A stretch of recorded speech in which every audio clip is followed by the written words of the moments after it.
नमस्कार दोस्तों, मैं प्राची संस्कृति आईएएस यूट्यूब चैनल पर आप लोगों का बेहद स्वागत करती हूं।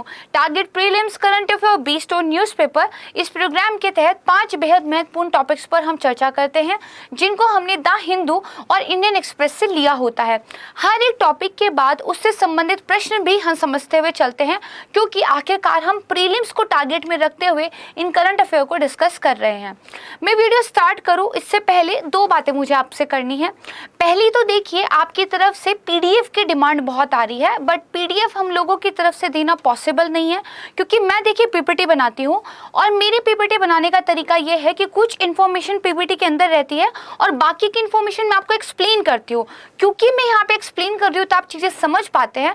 अगर मैं आपको सिर्फ पीडीएफ दे दूंगी तो बहुत सारी चीज़ें आप समझ नहीं पाएंगे, क्योंकि वो पीपीटी पे नहीं है, वो मेरे दिमाग में है। ठीक है, तो इसीलिए पीडीएफ देना उस तरीके से प्रिपेयर करके पॉसिबल नहीं है, थोड़ा सा मुश्किल हो जाता है। आप क्या कर सकते हैं कि देखिए, रोजाना इन वीडियोस को बहुत फोकस के साथ सुनिए। अगर आप किसी चीज़ का नोट्स बनाना चाहते हैं तो उसका स्क्रीनशॉट आप ले लीजिए और फिर आप नोट्स बना सकते हैं। स्क्रीनशॉट को आप फोल्डर में डेट वाइज सेव भी करके रख सकते हैं। जैसे मैं पर्सनली क्या करती हूँ कि मैं जैसे GS 1, 2, 3, 4 करके 4 सेगमेंट बनाती हूँ।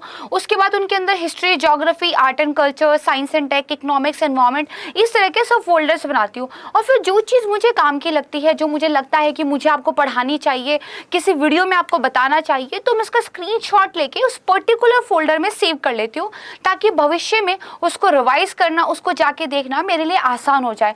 तो ये स्ट्रैटेजी आप अपना सकते हैं। या फिर आप क्या कर सकते हैं, वीडियो सुनते हुए ही एक बार सुन लीजिए, समझ लीजिए, फिर संडे को बैठकर या फिर सेम डे आप इनको फिर से सुनिए ज़्यादा स्पीड पर, और जो भी काम की चीज़ें उनके आप साथ में नोट्स बनाते हुए चलिए। तो दोनों में से जो भी स्ट्रैटेजी पर्सनली आपको पसंद आती है वो आप फॉलो कर सकते हैं। दूसरी बात ये थी कि आप में से किसी ने पूछा था क्या करंट अफेयर की तैयारी के लिए सफिशिएंट है।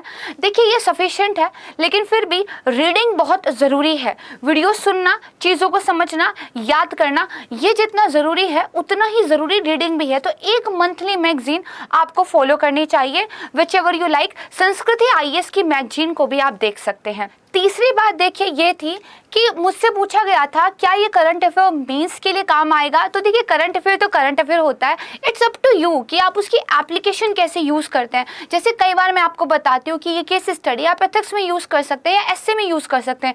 कई बार कोई डाटा मैं आपको बता देती हूँ कि इसको आप जीएस के पेपर में लिख सकते हैं। कई बार कोई करंट अफेयर ही हम इस तरीके से पढ़ते हैं कि वो देखिए मेंस के पॉइंट ऑफ व्यू से भी इम्पॉर्टेंट होता है।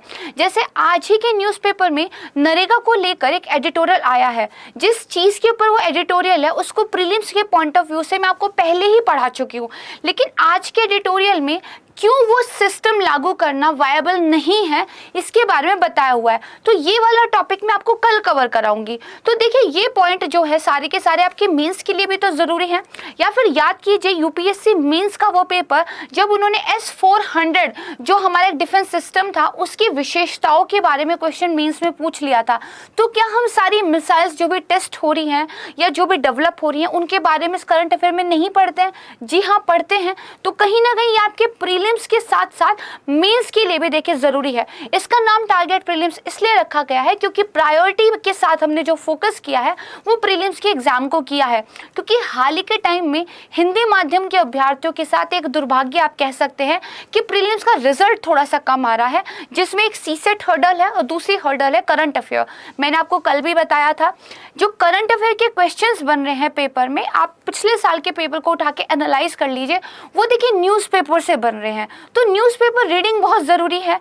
और क्योंकि हिंदी में ऐसा कोई समाचार पत्र उपलब्ध नहीं है, तो हम लोगों की तरफ से इनिशिएटिव शुरू किया गया कि आपको हिंदी में अंग्रेजी अखबार जो है दे दिया जाए, ताकि ये वाली कमी आपकी पूरी हो जाए। तो करंट अफेयर देखिए तैयार करना आवश्यक है, उसकी एप्लीकेशन आप प्रीलिम्स और मेंस में कैसे लेके जाते हैं ये आपकी समझ पर निर्भर करता है। तो आइए शुरू करते हैं आज का वीडियो। स्क्रीन पर ध्यान दीजिए, देखते हैं पहला टॉपिक, मुद्रास्फीति और बजट घाटे में संबंध। देखिए, ये टॉपिक जब आप समझेंगे तो आपकी थोड़ी सी कॉन्सेप्चुअल क्लैरिटी होगी। अगर आप यूपीएससी 2022 का प्रश्न पत्र देखेंगे, जिसमें इकोनॉमिक्स के क्वेश्चंस अगर आप देखेंगे तो करंट अफेयर बेस्ड क्वेश्चन थे, लेकिन करंट अफेयर क्वेश्चन में भी एप्लीकेशन जो आपकी लग रही थी वो कॉन्सेप्ट की लग रही थी। मतलब अगर आपकी अवधारणात्मक समझ है अर्थव्यवस्था के सब्जेक्ट को लेकर तो ही आप उन प्रश्नों को हल कर सकते थे। तो इसका मतलब कभी अभी दो चीजों की आपस में क्या लिंकिंग हो सकती है, एक चीज दूसरी चीज पर क्या प्रभाव डालती है, ये अर्थव्यवस्था में जानना समझना बेहद महत्वपूर्ण है। क्योंकि एक अर्थव्यवस्था में बहुत सारे फैक्टर्स होते हैं जो आपस में लिंक होकर काम करते हैं, और किसी भी चीज को सुधारने के लिए सरकार को भी बहुत सारे फैक्टर्स को ध्यान में रखकर ही काम करना पड़ता है। इसी तरह के दो फैक्टर है, महंगाई और सरकार का जो बजट का घाटा होता है। ये भी देखिए आपस में लिंक है। कैसे है ये हम समझेंगे। इस टॉपिक को हम पढ़ क्यों रहे हैं, क्योंकि देखिए गवर्नमेंट ने कहा है कि वो अपना जो डेफिसिट है उसको 6.7% तक रखने का एम कर रही है। तो एक आर्टिकल था, तो आइए देखते हैं। फरवरी में सरकार ने जब मार्च 2023 तक जो सकल घरेलू उत्पाद तक के 6.4 तक राजकोषीय घाटा निर्धारित रखने का लक्ष्य रखा था। उन्होंने कहा था भाई देखिए इससे पहले जो है घाटा वो 6.7% रहा था, लेकिन इस बार हम जो बजट पेश कर रहे हैं इसमें हम ये एक लक्ष्य रख रहे हैं कि इस बार जो घाटा है उसको और कम करके कितना 6.7 के बजाय 6.4 हम कर लेंगे, ठीक है। लेकिन अभी देखिए अनुमान ये है कि सरकार वित्तीय वर्ष में अपने बजट घाटे में जो कटौती का लक्ष्य है इसमें चूक जाएगी। और ऐसा क्यों हो रहा है, तो देखिए मैंने आपको अभी बताया कि हमने पिछली भी वीडियोस में पढ़ा था कि देश में महंगाई बढ़ रही है, चाहे वो सीपीआई हो या फिर डब्ल्यूपीआई हो। जब महंगाई बढ़ती है तो मैंने आपको पढ़ाया था कि मार्केट से मनी को हम खींच लेते हैं। भाई मार्केट में बहुत ज़्यादा पैसा है इसलिए लोग क्या है चीज़ों को ज़्यादा खरीद रहे हैं, लेकिन सप्लाई चीज़ों की उतनी है नहीं। अनार एक है, बीमार 100 है, तो हमें क्या करना पड़ेगा, उन 100 बीमारों से पैसा ले लेना पड़ेगा ताकि जिसके पास पैसा रह जाए वो भाई अनार खरीद ले। क्या बहुत एग्जैक्ट एग्जाम्पल तो नहीं है बट आप एक समझ सकते हैं। लेकिन देखिए यहाँ पर हो क्या रहा है कि सरकार ने कुछ राजकोषीय उपायों के जरिए और आरबीआई की मदद से कुछ मौद्रिक सख्ती के माध्यम से इस महंगाई से निपटने का प्रयास किया है। मैंने आपको बताया कि एक प्रयास क्या होगा, मार्केट से पैसे को खींच लेना, लेकिन सरकार ने बढ़ती मुद्रास्फीति से राहत देने के लिए खर्च में वृद्धि कर रही है। ये तो कॉन्ट्राडिक्टरी स्टेटमेंट हो गया। अब देखिए महंगाई कैसे बढ़ रही है, रशिया और यूक्रेन वॉर की वजह से ज्यादा फर्क पड़ रहा है, और भी फैक्टर्स है but this is the major factor. अब इसकी वजह से तेल की कीमतें बढ़ रही हैं, इसकी वजह से जो गेहूं का हम एक्सपोर्ट करते थे उस पर हमें बैन लगाना पड़ रहा है। मतलब थोड़ी सी प्रॉब्लम्स आ रही है, जैसे जो ईडेबल ऑयल्स वगैरह थे उनके प्राइस बढ़ रहे हैं, ठीक है। जो फूड सब्सिडी है, जो फर्टिलाइजर सब्सिडी है, इसका भार बढ़ रहा है। तो कहीं ना कहीं सरकार को कीमतों को नियंत्रित करने के लिए जैसे ईंधन करों में कटौती करनी पड़ रही है, शुल्क ढांचे को बदलना पड़ रहा है, जिसकी वजह से सरकार को जो राजस्व मिलता था, जो सरकार की कमाई थी, उसमें देखिए 19.16 बिलियन डॉलर की कटौती हुई है। मतलब सरकार को क्या करना पड़ रहा है, अपनी तरफ से पैसे लगा के आपको चीजें थोड़ी सस्ती देनी पड़ रही हैं। इसकी वजह से सरकार की कमाई में कमी आ रही है और सरकार का घाटा बढ़ रहा है, जबकि उर्वरक सब्सिडी वगैरह ज्यादा देने से खर्चे में क्या है, वृद्धि हुई है। तो मतलब महंगाई कंट्रोल हो इसके लिए सरकार अपने खाते से, अपने कोष से पैसा कर रही है खर्च। पैसा ज्यादा खर्च करने का मतलब है कि सरकार को लेना पड़ेगा उधार ज्यादा, और जब जब गवर्नमेंट अपना उधार बढ़ाती है, बोरिंग बढ़ाती है, तो दो इसके असर सीधे सीधे देखने को मिलते हैं। पहला तो ये कि सरकार ने क्योंकि ज्यादा उधारी ली है, सरकार मतलब ज्यादा पैसा फेंक रही है मार्केट में, तो महंगाई बढ़ती है। अब देखिए अजीब सी साइकिल हो गई, महंगाई क्योंकि ज्यादा है तो सरकार खर्चा ज्यादा कर रही है, सरकार ज्यादा खर्चा करेगी तो महंगाई और बढ़ जाएगी। तो एक चक्र बन गया है, जिससे निकलना कैसे है इसको लेकर विशेषज्ञ जो है बातचीत कर रहे हैं। दूसरा जो फर्क पड़ता है, अगर सरकार उधार ज्यादा ले, जो गवर्नमेंट की सॉवरेन क्रेडिट रेटिंग होती है ये गिरने लगती है। भाई आपके घर पे अगर उधार ज्यादा होगा और आसपास के लोगों को ये पता होगा, वो आपकी नमस्ते भी लेनी बंद कर देंगे। It's a real life fact कि अगर आप जो है जरूरत में हैं, लोगों को लग रहा है आपके पास देने के लिए कुछ नहीं है बट आप लेने के लिए तैयार हैं, लोग आपको पहचानने से भी इनकार कर देते हैं। तो जो निवेशक है, जो हमारे देश में इन्वेस्टमेंट कर रहे हैं, वो भला क्यों इन्वेस्टमेंट करेंगे? भाई एक ऐसी अर्थव्यवस्था जिसकी सरकार उधारी में डूबी बैठी है, वहां पर इन्वेस्टमेंट करने का कोई फायदा नहीं, पता नहीं अर्थव्यवस्था कब लुढ़क जाए। तो निवेशकों का जो विश्वास है वो गवर्नमेंट की तरफ से कम होता है। तो ये कुछ रीज़न ऐसे हैं कि महंगाई को कंट्रोल में रखने के लिए, अपनी साख को बचाए रखने के लिए सरकार उधारी कम लेना चाहती है। इसके अलावा कुछ कानूनी रूप से बाध्यताएं भी है। FRBM एक्ट यानी कि जो आपका फिस्कल रिस्पॉन्सिबिलिटी एक मैनेजमेंट एक्ट है, ठीक है, बजट मैनेजमेंट एक्ट है, ये भी ऑलरेडी पारित हो चुका है काफ़ी पहले ही। ये भी सरकार के ऊपर बाध्यता लाता है कि आपको अपना राजकोषीय घाटा लिमिट में रखना है। लेकिन क्योंकि ये सब करना पड़ रहा है तो घाटा क्या है, बढ़ रहा है। तो ये क्या है, चक्र बन जा रहा है बेसिकली। तो संप्रभु क्रेडिट रेटिंग के जोखिमों को ध्यान में रखते हुए सरकार राजकोषीय अनुशासन को बनाए रखने का प्रयास तो कर रही है, लेकिन ये प्रयास बढ़ती हुई मुद्रास्फीति और व्यवसायों को राहत प्रदान करने की जो सरकार की क्षमता है उसको भी सीमित करते हैं।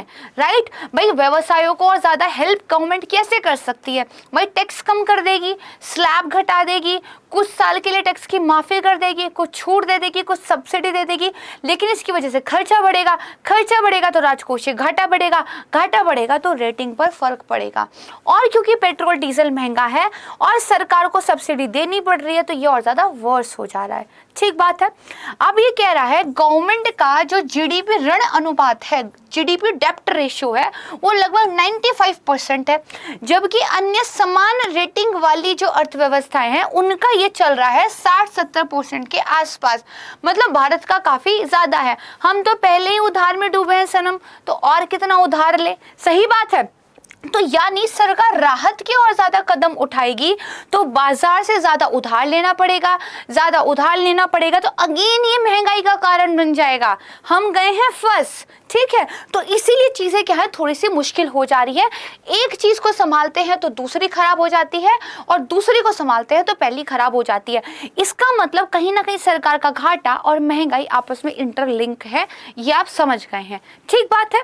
तो ये आ गया। अभी कुछ आधिकारिक जो हैं ऑफिसर्स वगैरह थे, उन्होंने नाम ना लेने की तर्ज पर ये बताया है कि ये बिल्कुल पक्का ही है कि सरकार का जो राजकोषीय घाटा है वो इस बार भी अच्छा खासा रहने वाला है। ठीक है। अब आपकी हो गई है कॉन्सेप्ट क्लैरिटी। अब देखते हैं जब अवधारणात्मक समझ एक बार विकसित हो जाए तो प्रश्नों को हैंडल कैसे किया जाता है। तो पूछ रहा है बजट घाटे को कम करने के लिए सरकार द्वारा कौन कौन सी नीतियां अपनाई जा सकती हैं। भाई बजट घाटे को कम करना है तो सरकार को दो काम करने होने चाहिए। एक तो खर्चा कम करना चाहिए सरकार को, एक अपनी कमाई बढ़ानी चाहिए। भाई क्वेश्चन को पढ़ के दो बात समझ में आ गई ना। एक घर का घाटा में मामला चल रहा है, उस घर को एक तो अपनी सैलरी कुछ इनकम बढ़ानी पड़ेगी, दूसरा उसको अपने खर्चे कम करने पड़ेंगे, हर शादी में नए कपड़े खरीदने से बचना पड़ेगा। राइट। तो देखिए सरकारी खर्च को कम करना, ये तो उन्होंने आंसर ही दे दिया है ना भाई, ये तो आंसर ही है कि सरकारी खर्च को कम करना। तो ये स्टेटमेंट तो बढ़िया है, एकदम सही है। फिर कह रहा है करों में वृद्धि करना, अगेन आंसर है भाई। आय में वृद्धि करना, आय में वृद्धि हो जाएगी तो उधार लेना ही क्यों पड़ेगा, तो ये भी बात ठीक है, बजट का घाटा कम होगा। फिर कह रहा है कल्याण संबंधी व्यय में कटौती करना। मैंने आपको भी बताया हर शादी में नए कपड़े खरीदने की जरूरत नहीं है, पुराने कपड़े रिपीट कीजिए। यही गवर्नमेंट के साथ भी है, ज्यादा फ्रीबीज मत बांटिए, ज्यादा सब्सिडी वगैरह देने के चक्कर में मत पड़िए, है ना। लोगों को ज्यादा क्या है, मुफ्त अनाज मत बांटिए। ये जो कुछ आप ऐसे काम कर रहे हैं जो अर्थव्यवस्था में कैपिटल इन्वेस्टमेंट, कैपिटल जनरेशन तो नहीं कर रहे हैं, आपका बस खर्चा बढ़ा रहे हैं, इनमें भी कटौती करने की जरूरत है। तो ये भी ठीक होगा। इसके बाद कह रहा है उद्योगों का विस्तार। भाई उद्योगों का विस्तार हो सकता है लॉन्ग टर्म में जाके जो वो स्टैब्लिश हो जाएंगे, मैन्युफैक्चरिंग शुरू हो जाएगी तो शायद सरकार को बेनिफिट दे, लेकिन फिलहाल इंडस्ट्रीज को डेवलप करने के लिए सरकार को खर्चा करना पड़ेगा। कोई प्राइवेट आदमी भी अगर कोई खोल रहा है स्टार्टअप वगैरह तो सरकार को छूट देनी पड़ती है। अच्छा भाई 7 साल तक टैक्स मत देना, भाई 5 साल तक हम तुमको थोड़ी मदद कर देंगे। अच्छा हमारी ये इंटरेस्ट सबवेंशन स्कीम का फायदा उठा लो, अच्छा मुद्रा योजना का फायदा उठा लो। तो कहीं ना कहीं उद्योगों का विस्तार डायरेक्टली बजट घाटे को कम करने में हेल्प नहीं कर रहा है। हाँ आगे चल के जो इंडस्ट्रीज बन गए हैं, जिनकी मैन्युफैक्चरिंग हो चुकी है, जो अब टैक्स दे रहे हैं गवर्नमेंट को, वो फायदा करेंगे, लेकिन नए उद्योगों का विस्तार एक्सपेंशन तो डायरेक्टली बेनिफिट नहीं कर रहा है। तो ये स्टेटमेंट हो जाएगा भाई गलत। सही बात है। तो अब ये पूछ रहा है सही उत्तर आपको चुनना है, 1 2 3 राइट आंसर है, तो सी इसका आंसर हो जाएगा। तो ये देखिए कितना आसान तरीके से हमने ये क्वेश्चन कर दिया। यहीं पे थोड़ी सी भी कॉन्सेप्ट में गलती होती, पता नहीं ये वाला ऑप्शन कोई ठीक कर देता और 1 2 3 4 मार के चलाता, गलत हो जाता है ना। तो ध्यान रखिएगा। अब बात करते हैं अपने सेकंड टॉपिक की। कोयले का भंडार चिंताजनक स्थिति में है। ये देखिए the problems plugging thermal power generators, ये एक आर्टिकल आया था जिसमें ग्राफ वगैरह दिखा के बताया हुआ था कि भैया भारत में ये जो कोयले की स्थिति है, दूसरे नंबर पर जो भारत आता है कोयला प्रोड्यूस करने के, इसके बावजूद चिंताजनक है क्यों, कारण क्या है? भाई मैंने आपको पढ़ाया था कोयले की तंगी से हम जूझ रहे हैं, सारे समाचार चैनल भी गा रहे हैं, लेकिन आखिर क्यों जूझ रहे हैं, इसका आंसर कौन देगा? संस्कृति आईएएस देगा। आइए पढ़ते हैं। तो देखिए 10 जून का एक डाटा है कि भारत की जो बिजली की मांग थी वो 211 मेगावाट के रिकॉर्ड उच्च स्तर पर पहुंच गई थी। सही बात है, जबकि बिजली संयंत्रों में जो कोयले के भंडार की स्थिति है वो अभी भी चिंताजनक बनी हुई है। भाई एक तरफ तो आपकी क्या है, मांग जो है वो बढ़ रही है, लेकिन दूसरी तरफ आपकी आपूर्ति में है कमी। तो ये थोड़ी सी प्रॉब्लम हो गई है। इसको लेके जो ऊर्जा मंत्रालय है उन्होंने गाइडलाइन जारी की है जो आपको पता होनी चाहिए। उन्होंने ये कहा है भाई जो बिजली पैदा करने वाली कंपनियां हैं, जितनी भी आपकी जरूरत है, जो भी आपकी आवश्यकता है, उसका 10% आपको इंपोर्ट वाला कोयला यूज करना पड़ेगा। ये जो आप घरेलू कोयले पर डिपेंड होके बैठे हो ना कि सारा भारत से ही आपको मिल जाए, ये नहीं चलेगा। 10% इंपोर्ट करो, आयात करके आओ, उसको यूज करो। और अगर आप ऐसा नहीं करते हो तो घरेलू कटौती में कर दी जाए, घरेलू आपूर्ति में कर दी जाएगी कटौती। ठीक है। अब देखिए दूसरा सबसे बड़ा उत्पादक है कोयले के मामले में, और भंडार है इतने कि 100 सालों तक चल जाए, फिर भी कमी है। भाई अजीब सी बात है। तो देखिए एक तो बिजली की मांग में हुई है वृद्धि। भाई कोविड-19 के टाइम पे सब एसी में बैठे रहे, कुछ काम तो था नहीं करने को, खूब फोन चलाए, डाटा का यूज किया, टीवी बहुत देखा, तो इलेक्ट्रिसिटी की मांग बढ़ी, मैंगो शेक बनाकर पिए गए तो इलेक्ट्रिसिटी की मांग बढ़ी। खैर जोक्स अपार्ट, जैसे जैसे इंडस्ट्रियलाइजेशन हो रहा है, जैसे जैसे अर्बनाइजेशन हो रहा है, वैसे वैसे देखिए जैसे जैसे जनसंख्या बढ़ रही है, इलेक्ट्रिसिटी की मांग बढ़ती जा रही है। और क्योंकि सरकार ने बहुत सारी योजनाओं के जरिए लास्ट माइल कनेक्टिविटी दी है इलेक्ट्रिसिटी को पहुंचाने के लिए, तो ज्यादा ग्राहक भी बढ़ रहे हैं। लेकिन बात की जाए कोयले के घरेलू उत्पादन की, बिजली की मांग तो बढ़ रही है, उत्पादन की बात की जाए तो वित्त वर्ष 18 से लेकर वित्त वर्ष 21 के बीच ये रहा स्थिर, और 22 में जाकर पुनर्जीवित हुआ। एक तो कोविड की वजह से ही। यहाँ पे आ जाइए भैया, पहले हम कोयला जनरेट करते थे इतना, उसके बाद हम आ गए हैं यहाँ पे, लेकिन आप देखेंगे इन दो को देखेंगे तो लगभग हमने कोयले का उत्पादन किया है, बराबर ही किया है, फिर थोड़ा कम हुआ है, अब जाके ये बढ़ा है। बिजली की मांग तो जारी है ऐसे, कोयला जा रहा है आपका कुछ ऐसे, तो कैसे काम चलेगा, है ना। ये तो शार्प स्टीप होना चाहिए ना। तो इसका मतलब क्या है, घरेलू जो आप उत्पादन कर रहे हो कोयले का वो कम था, पहला कारण तो ये है। इसीलिए ऊर्जा मंत्रालय ये कह रहा है कि घरेलू आपूर्ति को हमने बढ़ाने का प्रयास किया है, बट फिर भी क्योंकि डिमांड इलेक्ट्रिसिटी की ज्यादा है, डिमांड कोल की ज्यादा है, तो ये अंतर बना हुआ है। एक कारण हुआ। दूसरा कारण देखेंगे, दूसरा कारण इस ग्राफ में आ जाइए, ये क्या है, ये जो डोमेस्टिक और इंटरनेशनल कोल प्राइसेस है उसको दिखा रहा है। घरेलू जो कोयला है उसकी कीमत तो चल रही है सपाट रेखा में, कुछ बढ़ता घटता ही नहीं दिख रहा है। और इंटरनेशनल मार्केट के प्राइस देखें तो ऑलरेडी कितनी ज्यादा हाई थी, उसमें भी लगातार देखिए पीक आते रहे हैं, और आज के टाइम पे तो यहाँ है। अब ये जो इतना गैप है दोनों के प्राइस के बीच में, अगर आप कंज्यूमर हो तो ये वाला कोयला खरीदोगे कि ये वाला खरीदोगे? ऑब्वियस सी बात है, सस्ता किसको नहीं पसंद। तो इसकी वजह से घरेलू कोयले की मांग बढ़ती जा रही है, आयातित कोयले पर निर्भरता घटती जा रही है। इसीलिए फिर क्योंकि उतना प्रोडक्शन नहीं हो पा रहा और फिर बिजली की मांग भी बढ़ रही है, तो कोयले की कमी हो गई है। समझ में आ गया? आइए देखते हैं क्या कह रहा है। कह रहा है कि भैया 20 तक की अगर बात करें तो घरेलू स्रोतों से जो बिजली क्षेत्र की कोयला प्राप्तियां थी वो लगभग थी 90%, बाकी का 10% आप इंपोर्ट करते थे। इसमें भी जो आयात किया गया कोयला है वो वित्त वर्ष 22 में देखिए कितना था, केवल आपका 27 मीट्रिक टन था, जबकि वही वित्त वर्ष 17 में ये 66 मीट्रिक टन था। पहले 66 मंगाते थे, अब 27 कर दिया, तो कमी तो होगी ही। तो ये एक रीजन हो गया। गया। दूसरा, आयात में ये जो गिरावट आई है ये क्यों आई है? क्योंकि अंतर्राष्ट्रीय बाजार में कोयले की बढ़ रही है कीमत, जिसका हमने देखा था अभी चार्ट।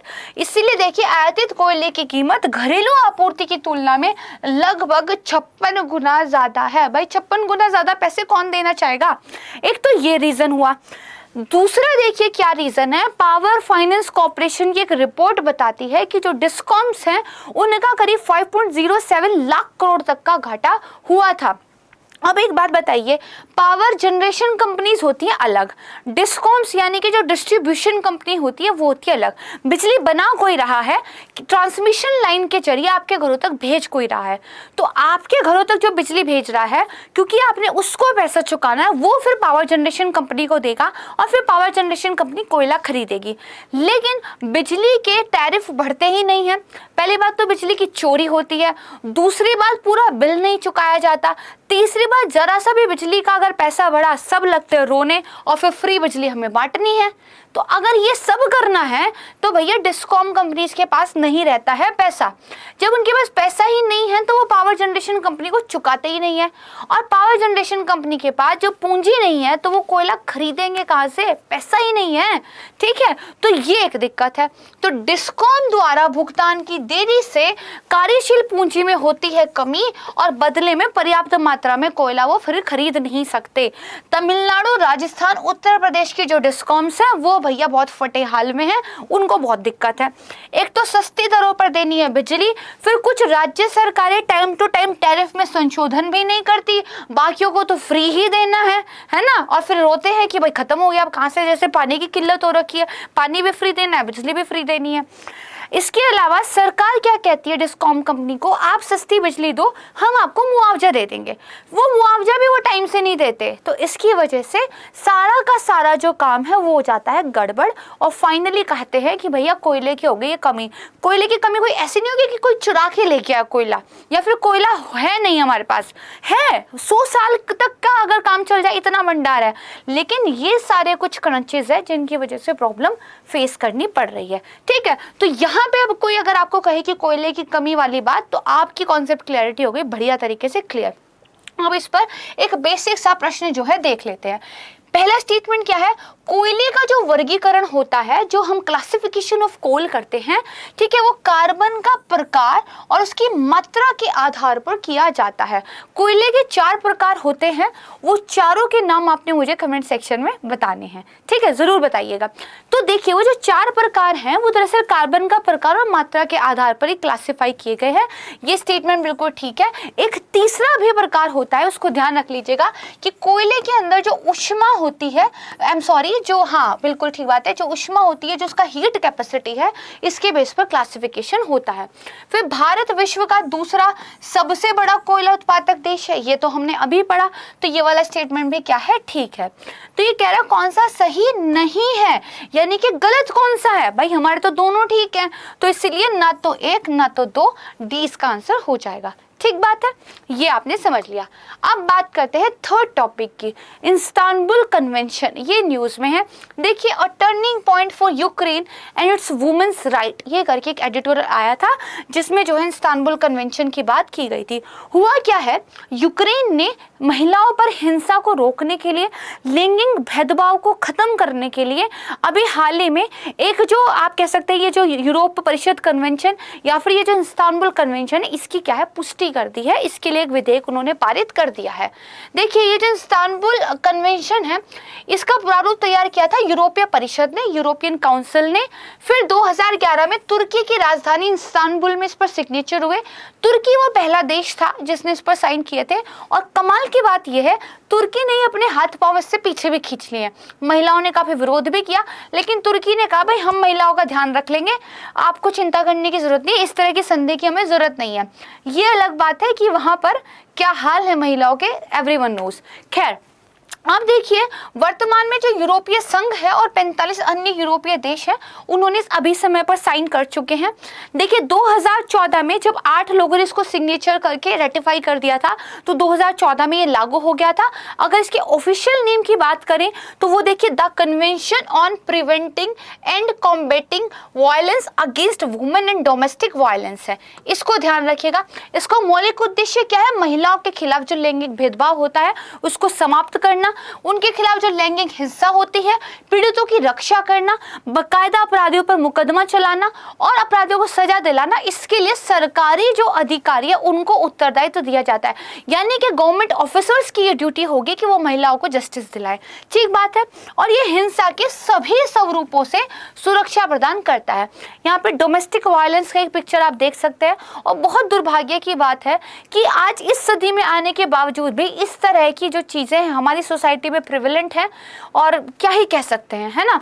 तो अब देखिए ये जो कन्वेंशन है ये कानूनी रूप से बाध्यकारी है और न सिर्फ सार्वजनिक स्थल पर होने वाली हिंसा बल्कि घरेलू हिंसा, डोमेस्टिक वायलेंस के खिलाफ भी ये सुरक्षा प्रदान करती है। ठीक बात है। अब इसके बाद देखिए एक क्वेश्चन देख लेते हैं, ये हम समझेंगे बाद में। क्वेश्चन क्या कह रहा है? इस्तांबुल कन्वेंशन के संदर्भ में कुछ कथनों पर विचार कीजिए। ये एक अंतर्राष्ट्रीय समझौता है। 2011 में तुर्की की राजधानी इस्तांबुल में इसको आयोजित किया गया था, साइन हुआ था। बिल्कुल ठीक बात कह रहा है। अफगानिस्तान केंद्रित क्षेत्रीय सुरक्षा आर्थिक राजनीतिक सहयोग को बढ़ावा देने के लिए एक मंच प्रदान करता है। भाई हमने तो वुमेन्स के बारे में पढ़ा था, ये अफगानिस्तान वाली चीज कहाँ से आ गई? तो वैसे तो ये स्टेटमेंट गलत हो गई, लेकिन ये अजीब सा क्वेश्चन मैंने क्यों बनाया है कि भैया अफगानिस्तान का कोई लेन देन ही नहीं है। आप तो पेपर में इसको देखते ही गलत बता देंगे, आंसर इतना आसान तरीके से निकल जाएगा कि कौन सा सही है। भाई केवल एक सही है, बट यूपीएससी इतना आसान नहीं है। अगर ये स्टेटमेंट दी है तो इसके पीछे कोई रीजन है। इस्तांबुल कन्वेंशन पढ़ लिया। एक है इस्तांबुल प्रक्रिया। इस्तांबुल कन्वेंशन साइन हुआ था 2011 में, ये भी देखिए 2011 में स्थापित हुआ था। तो इस तरह की कंफ्यूजन ना हो और इस तरीके से आपको कंपैरिजन करके पढ़ाई करनी है, ये टॉपिक और क्वेश्चन में लेकर आई हूँ। तो देखिए दरअसल इस्तांबुल प्रक्रिया क्या कहता है? ये अफगानिस्तान के अंदर बातचीत करने के लिए एक मंच जो है प्रदान करता है, क्योंकि जो हार्ट ऑफ एशिया रीजन है इसकी समृद्धि के लिए अफगानिस्तान काफी ज्यादा महत्वपूर्ण है। ठीक है। तो इस प्रक्रिया का उद्देश्य यह है कि भैया समन्वय हो, क्षेत्रीय सहयोग हो और कुछ जो देश हैं वो शांति वगैरह के लिए बातचीत करें, मजबूत करें। भारत भी इसका एक सहभागी देश है, लेकिन ध्यान यहाँ पे ये रखिएगा जो इस्तांबुल कन्वेंशन है भारत ने उसको साइन नहीं किया है।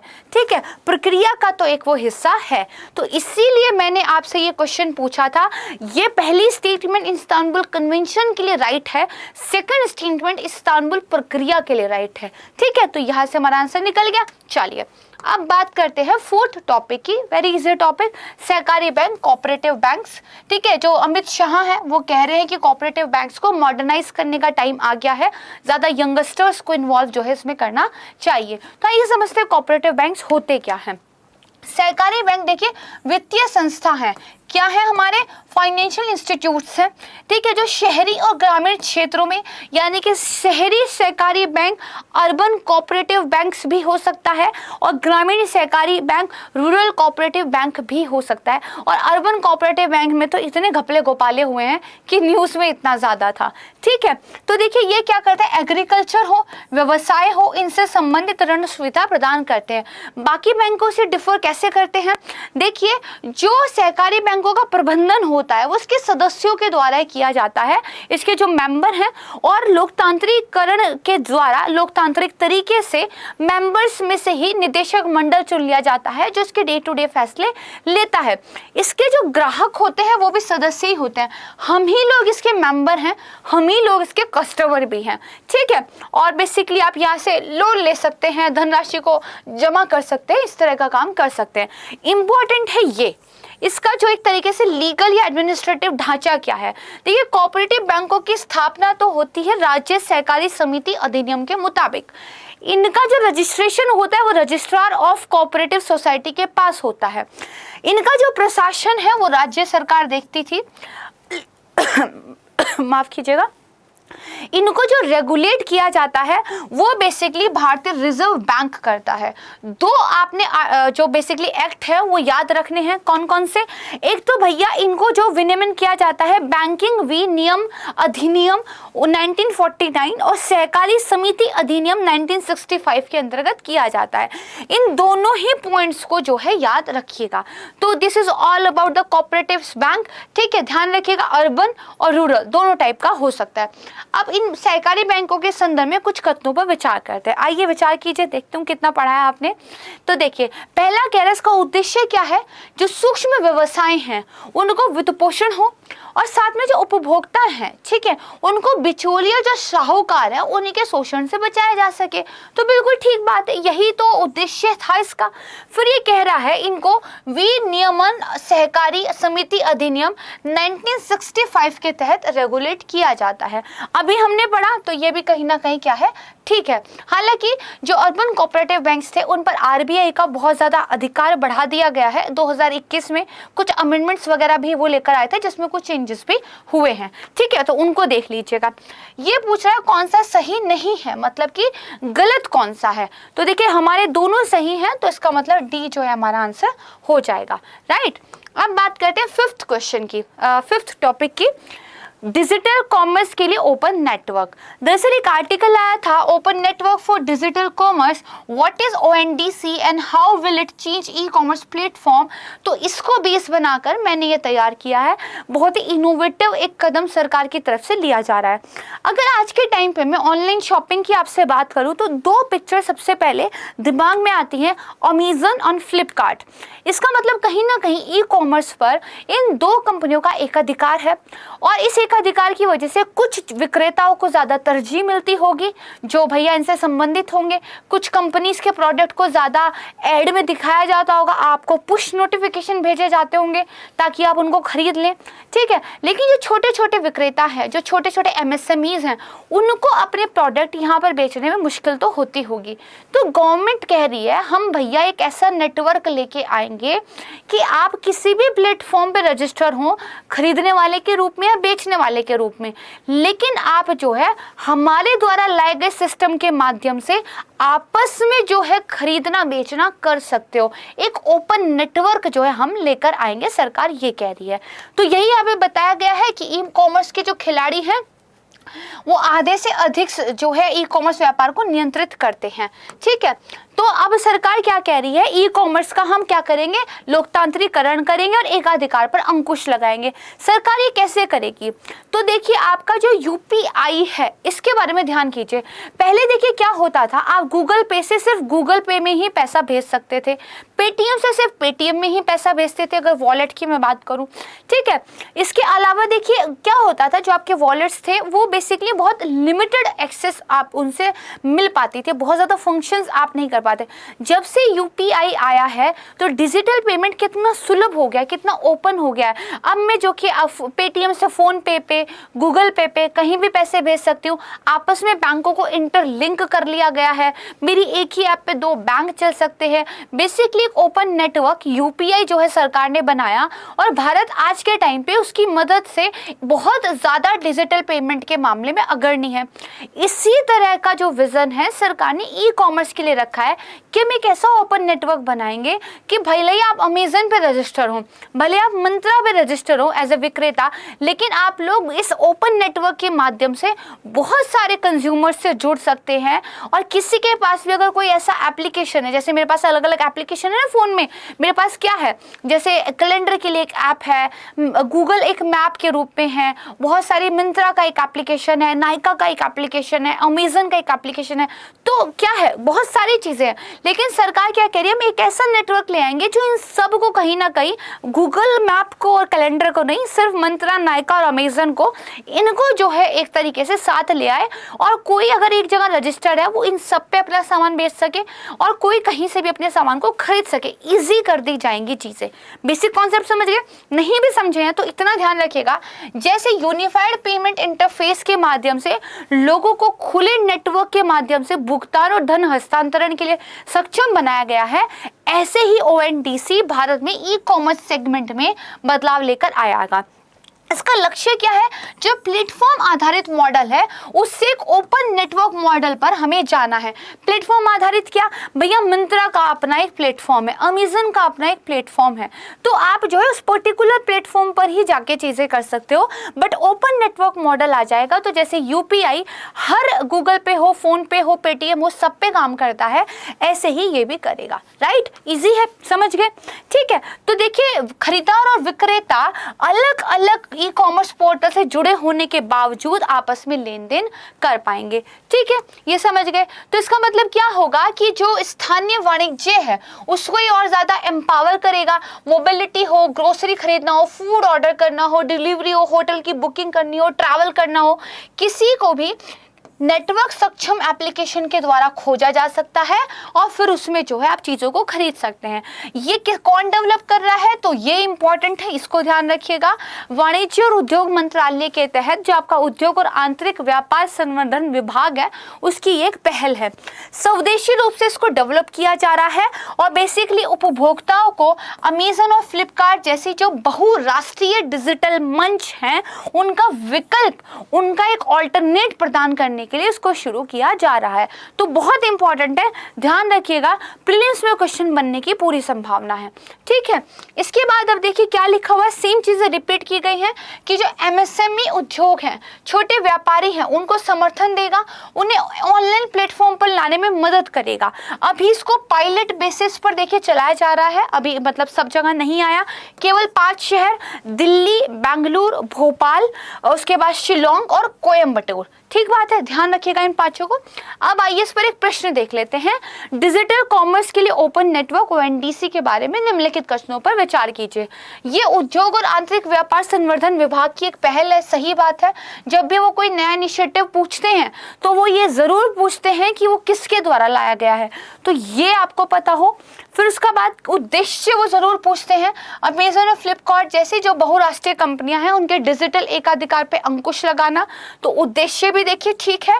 फिर वर्तमान में ये दिल्ली में, बेंगलुरु, इंदौर, शिलोंग और कोयम्बटूर में अपने पायलट चरण पे लागू किया जा रहा है।